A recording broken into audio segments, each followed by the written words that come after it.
Sahabat tani, ini adalah garam kasar dan ini adalah kentang. Kedua bahan ini sangat-sangat murah dan mudah sekali buat kita dapetin, ya enggak? Dan meskipun harganya sangat-sangat murah, kedua bahan ini ternyata adalah bahan utama dalam pembuatan suatu larutan yang namanya adalah JMS. Dan pada video ini kita akan bikin bersama JMS yang bersihkan jutaan mikroorganisme yang dapat suburkan tanah pertanian kita. Gimana? Mau? Jadi pasti bermanfaat ya, tonton sampai habis. Mari kita intro terlebih dahulu. BIM!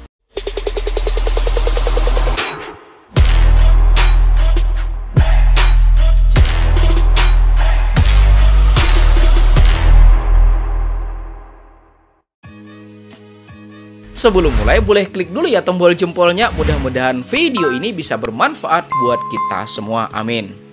Sahabat tani, tanah adalah tempat atau media dari tanaman kita itu tumbuh.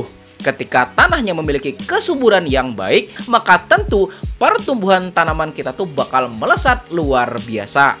Maka untuk mendapatkan tanah yang memiliki kesuburan ini, kita bisa melakukan sedikit modifikasi menggunakan suatu larutan namanya adalah Jadam Microbial Solution atau disingkatnya adalah JMS ya sahabat tani. Dan seperti yang sudah saya bilang di awal bahwa bahan yang diperlukan dalam pembuatan JMS itu pertama ya sahabat tani adalah garam kasar. Di dalam garam kasar ini, selain mengandung natrium klorida, juga terdapat banyak loh kandungan mineral di dalamnya. Dan penjelasan soal manfaat luar biasa dari garam kasar ini, maka sudah saya tayangkan videonya ya sahabat tani. Silahkan tonton pada video yang ini.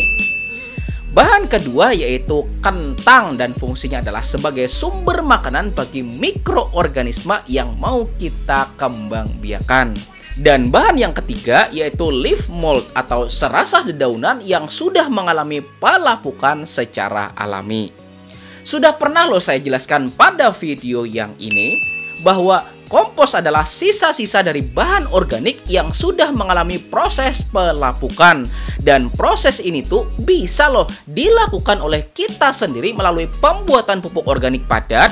Dan juga bisa loh terjadi secara alami melalui pelapukan dedaunan yang jatuh pada pepohonan. Dan setiap hari ketika dedaunan itu tuh jatuh, maka mikroorganisme yang berada pada areal tersebut kemudian bekerja melakukan perombakan atau dekomposisi, sehingga lama-kelamaan dedaunan itu ya sahabat tani bakal menjadi yang namanya kompos alami. Maka mari kita buat bersama ya sahabat tani. Ayo.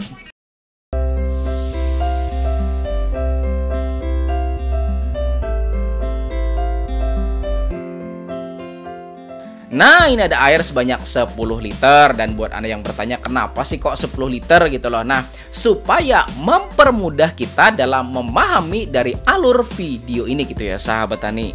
Kemudian untuk kentang. Nah, untuk kentang ya sahabat tani, per 10 liter air maka kita butuh sebanyak 1 biji kecil aja. Dan kentang ini tuh pertama-tama kita potong-potong terlebih dahulu menjadi bentuk yang lebih kecil.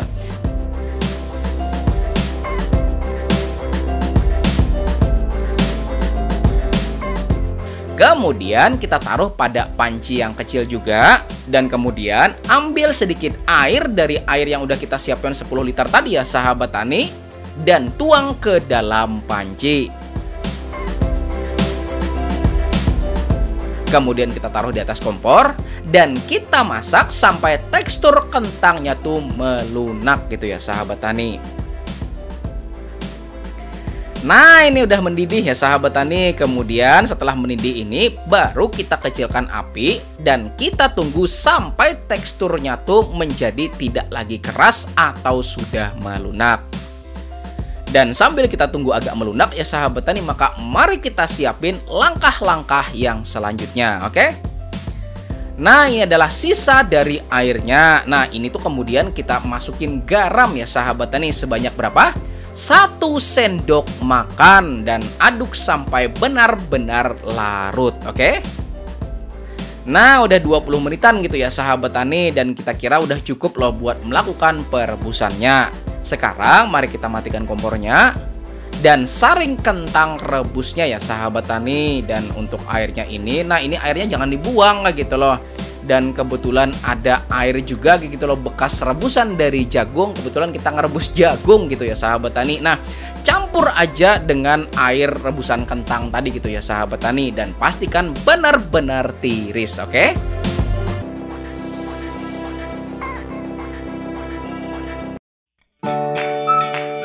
Kemudian, nah ini ada kaos tangan ya sahabat tani. Jadi kentangnya kemudian kita masukin ke dalam kaos tangan.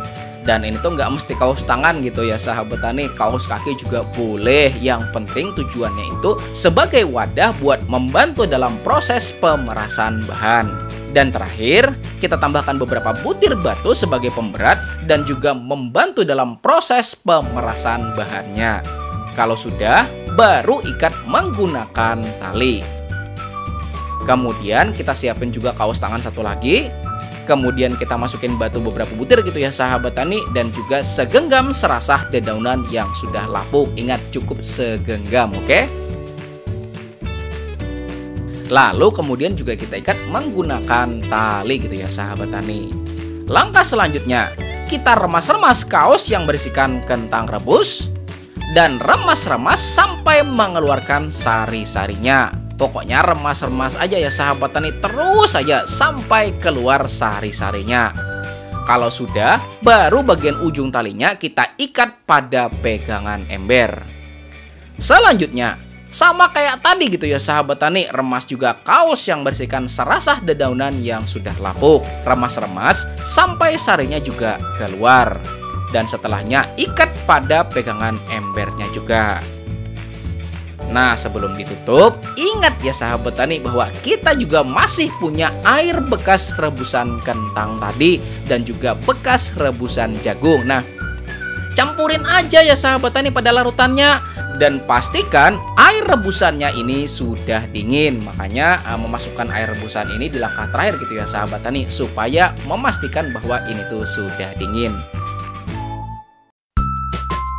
Lalu tutup menggunakan penutup embernya, dan kita taruh pada tempat yang terbuka. Nah, buat Anda yang di lahan kayak gitu loh, maka taruh aja terjemur gitu ya sahabat tani di lahan pertanian Anda, itu nggak jadi masalah, oke? Dan kita fermentasikan selama kurang lebih 24 jam. Nah, sudah 14 jam ya sahabat tani semenjak kita melakukan pembuatan tadi. Dan mari kita lihat terlebih dahulu gimana sih kondisi di dalamnya. Wah, ternyata ada buihnya ya sahabat tani. Dan ini tuh cukup banyak loh. Dan kalau Anda tahu, nah ini tuh aromanya segar banget ya sahabat tani. Serius loh. Dan kita akan tunggu 10 jam kemudian. Oke, sekarang sudah 24 jam dan mari kita buka kembali. Dan ternyata warna buihnya menjadi semakin coklat pekat gitu ya sahabat tani. Dan kalau 24 jam begini maka sudah siap buat diaplikasikan pada lahan pertanian kita. Dan usahakan aplikasikan JMS itu nggak lebih dari usia 72 jam setelah kita melakukan pembuatan, oke? Dan kalau aplikasinya pada lahan sebelum ada tanamannya, maka bisa sekali sampai 4 kali dulu ya sahabat tani sebelum proses pemindahan tanam, dengan dosis yang diencerkan 3 sampai 10 kalinya. Dan buat Anda yang mau nyampur aplikasinya barengan sama asam humat, itu juga nggak jadi masalah gitu ya sahabat tani kalau Anda punya. Kalau Anda nggak punya ya JMS sendiri juga nggak jadi masalah gitu ya sahabat tani. Ingat, 1 sampai 4 kali sebelum kita pindah tanam, oke? Dan kalau teman-teman di sini gitu ya sahabat tani itu bikinnya udah pakai drum gede kayak gini gitu ya sahabat tani. Gimana? Mantap? Nah, supaya lebih mudah nyatetnya, maka bahan-bahannya saya ulangin kembali gitu ya sahabat tani. Per 10 liter kita butuh kentang sebanyak 1 biji. Kemudian segenggam serasah daun yang sudah mengalami pelapukan, dan juga 1 sendok makan garam kasar. Gimana? Mudah ngingetnya? Buat Anda yang mau bikin 100 gitu ya sahabat tani, maka tinggal kalikan aja berapa? 10 ya sahabat tani. Dan kalau Anda mau bikinnya 200 kali berapa? Kali 20 gitu ya sahabat tani. Oke, mantap. Sekarang kita masuk pada Q&A tentang JMS. Apakah pengaplikasiannya hanya pada tanah sebelum ada tanamannya? Maka saya jawab sebaiknya iya gitu ya sahabat tani. Karena gini, kan di dalam JMS itu kan mengandung mikroorganisme ya enggak? Dan mikroorganisme tersebut bekerja mengurai bahan-bahan organik yang pada akhirnya memperbaiki tanah pertanian kita. Maka dengan pengaplikasiannya atau sebelum ada tanamannya, maka tentu akan lebih maksimal gitu ya sahabat tani efek dari JMS itu sendiri, oke? Lalu kalau sudah ada tanamannya, berarti nggak bisa? Ya bukan gitu juga ya sahabat tani. Kalau sudah ada tanamannya ya bisa-bisa aja sih sebenarnya. Tetapi lakukan pengenceran antara mungkin ya 10 sampai 100 kalinya karena isinya adalah NaCl gitu ya sahabat tani, oke? Dan kalau Anda punya TDS meter, maka lakukan pengenceran antara 200 sampai 500 ppm dari hasil larutannya gitu ya sahabat tani, oke? Kemudian, airnya mesti pakai air apa? Ya air apa aja nggak jadi masalah kayak gitu ya sahabat tani. Anda mau pakai air yang ada di lahan Anda, misalnya air sumur itu boleh, air sungai juga boleh, air hujan juga boleh, bahkan air PDAM juga boleh kayak gitu ya sahabat tani. Tetapi saran saya kalau mau pakai air PDAM, maka endapkan dulu selama 24 jam, baru ambil air bagian atasnya sebagai air pengencer JMS-nya. Kemudian, idealnya berapa kali sih aplikasi JMS ini dalam satu kali musim tanam? Buat Anda yang tanam tanamannya itu usia panennya adalah 60 hari semenjak kita tuh pindah tanam atau semenjak tanam, maka aplikasinya intens pada saat pengolahan lahan yang sebelum tanam gitu ya sahabat tani. Dan sekali lagi pada fase pergantian gitu ya sahabat tani. Misalnya fase vegetatif mau ke generatif, itu sekali lagi diaplikasikan JMS. Sisanya fokus aja sama JLF dan juga JLF MKP kayak gitu ya sahabat tani, atau mikrobial kalium fosfat. Dan kebetulan MKP ini kita kembangkan dengan bahan-bahan di sekitar kita yang ternyata kaya akan unsur hara, kalium dan juga fosfat, dan ppm-nya juga besar ya sahabat tani, yaitu sebanyak 14.000 ppm. Gimana? Mantap? Dan buat Anda yang tanam untuk tanaman keras, maka bisa aja menyesuaikan dengan kondisi tanaman Anda. Bisa aplikasinya per bulan atau per 3 bulan, itu juga udah nggak jadi masalah kayak gitu ya sahabat tani. Dan mari simak bersama dokumentasi tanaman kita yang sudah diberikan JMS. Ayo!